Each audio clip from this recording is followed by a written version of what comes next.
So, Clayface can transform any part of his body? That's correct. Even his... Bane, you can't talk about that kind of thing in public. What? I was gonna say his nose. Clayface doesn't really have one, so I was just curious. What did you think I was gonna say? Nothing?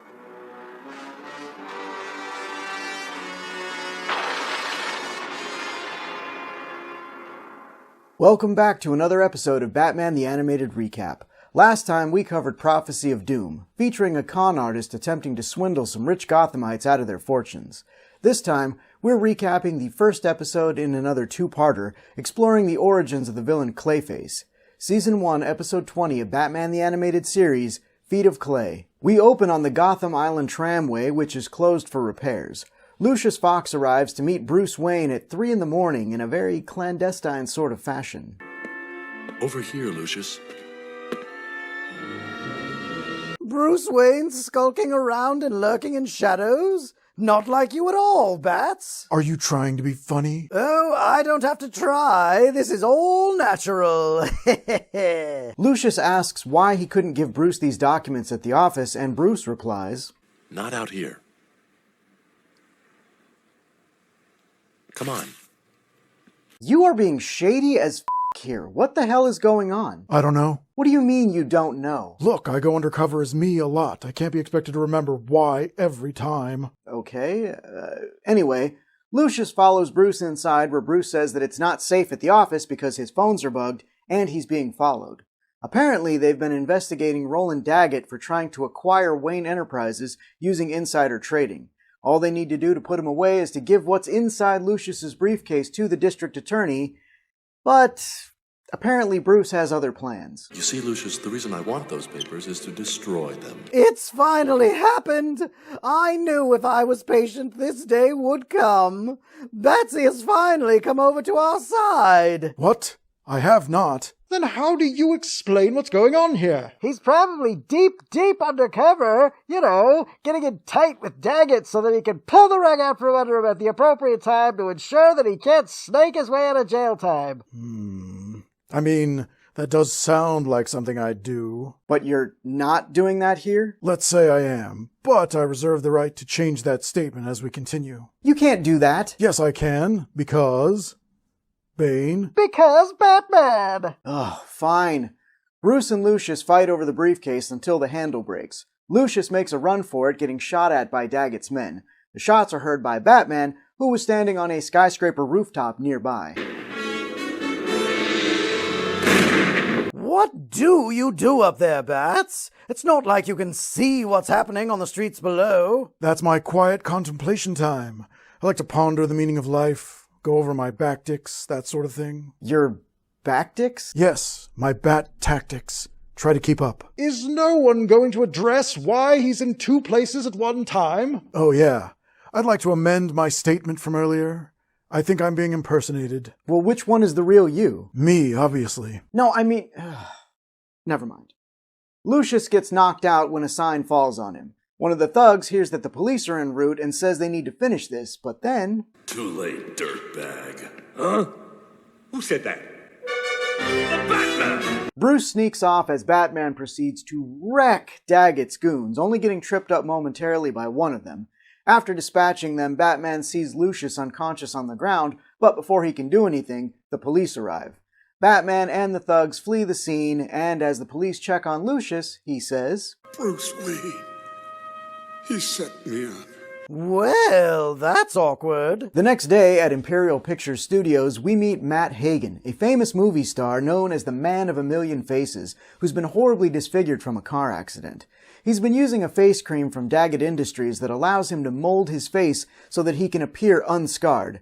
Matt's stand-in and confidant, Teddy, says that the cream makes his face like putty. Suppose that it does. Have you ever tried sculpting putty into a passable human face, let alone doing it in a matter of seconds?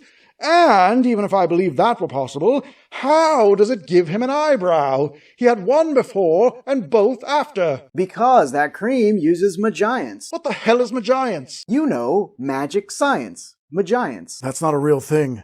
You can't just mash two words together to suit your own personal needs. What? But you... I give up. You sure showed him, Batman. Quit sucking up. Sorry. It seems that Daggett's face cream is not commercially available, and Matt has to do favors for Daggett to get it. He decides that he needs to come up with a way to get more of this stuff without always running to Daggett. He should have just taken a sample from what he had to a lab to reverse engineer it. Wayne Enterprises, Star Labs, LexCorp, or any number of makeup companies would have been interested. Heck, even some of Gotham's villains are good with chemistry. Scarecrow and the Joker both come to mind. Though I would be worried about the twist they'd put on the compound. No offense. None taken. I'd absolutely tamper with that formula, so you'd always have a smile on your face. Fear administered through face cream?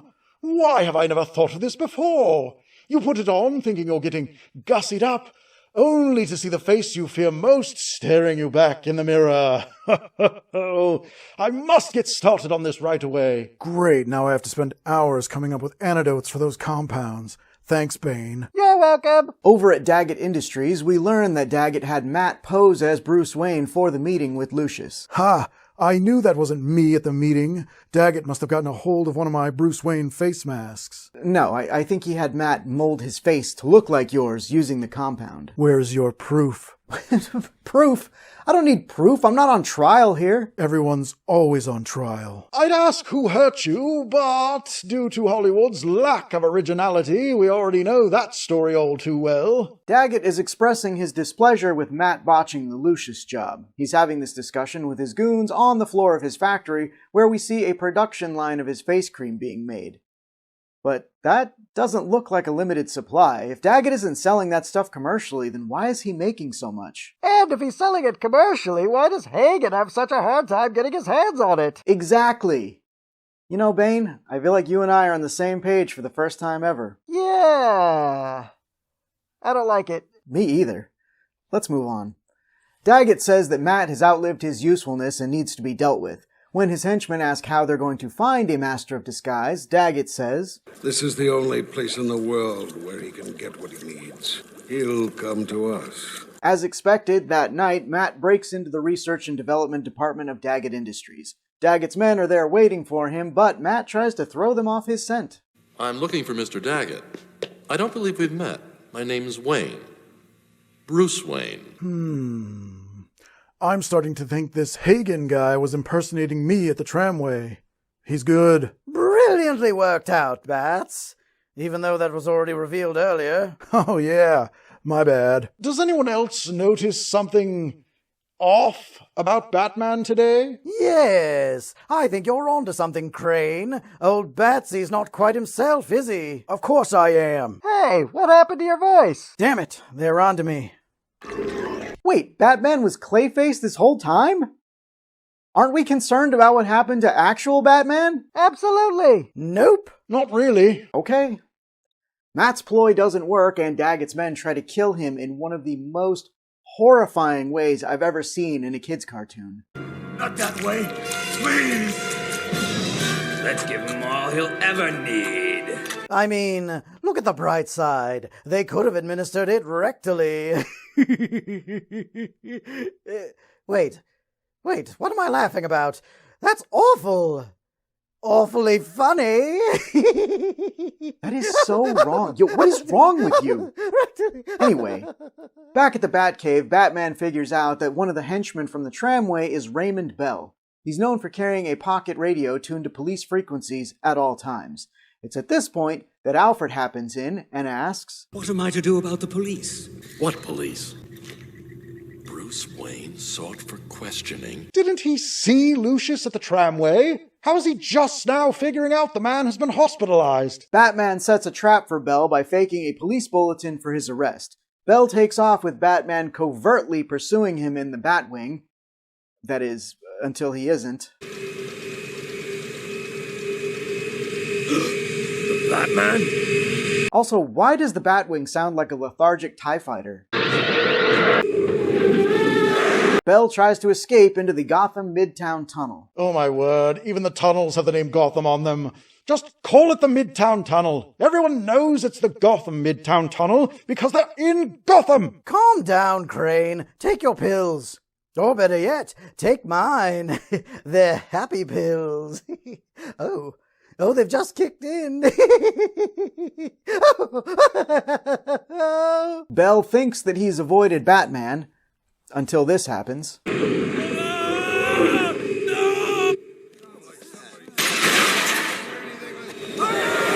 Holy shit! Was Batman trying to kill the guy? Did someone say my name? I didn't know we were filming today. You better watch out, Batman. Clayface was pretending to be you. Yes, in fact, how do we know this is the real you? Eat it, clown. It's him. Batman extracts Bell from the car before it falls into the river. Ha! I'll bet it's the Gotham River. Batman asks Bell who Lucius was meeting at the tramway. Bell says Bruce Wayne, which goes over about as well as you'd expect. You lying sleaze. You want to rethink that answer? Oh, Bats, I love this twisted side of you. You never torture me like that. That's because you'd enjoy it. What can I say? I'm a romantic. Bell passes out before he can give Batman an answer. The police show up and demand Batman release the prisoner. So he does. Should wake you up, Mr. Bell. I thought you don't kill people. Hey, that's not fair. The guy lived. And if he hadn't, it would have been the impact or the drowning that killed him. Both natural causes. What?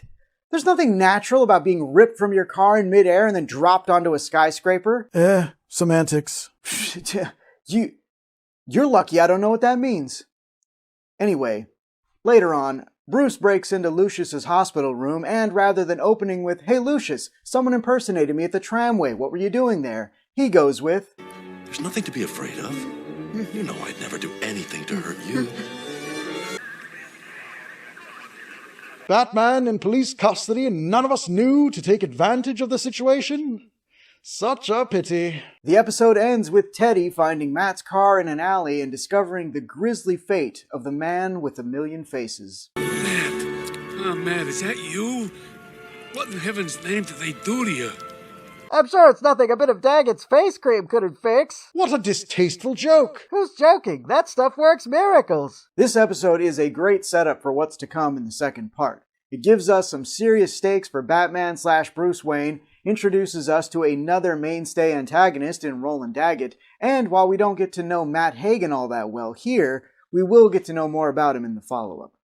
What did you think, Joker? As far as sympathetic sap backstories go, we've got another decent one here. Just once I'd like to see a villain who's a monster at heart. No tragedy, just pure old-fashioned evil. Hey, I know someone like that, but I guess my origins are just too dark for those 12-year-old snowflakes out there. 3.75 out of 5 shots of Lucius Fox looking like he soiled himself. Join us next time when we'll be covering Feet of Clay Part 2. I tell you what, if I don't get a two-parter during the entire run of this series, I'm going to gas a whole lot of people with my Joker toxin. Well, I'm going to do that anyway, so till next time, kiddies!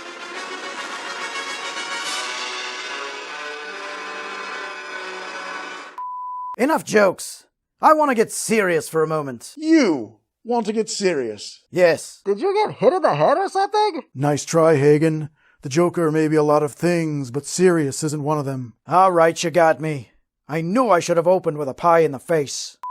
Thanks for watching, everyone. If you enjoyed this video, please consider giving it a like and a share. Don't forget to subscribe and click that bell icon to be notified when more Batman the Animated Recap episodes go up. Thanks, everyone.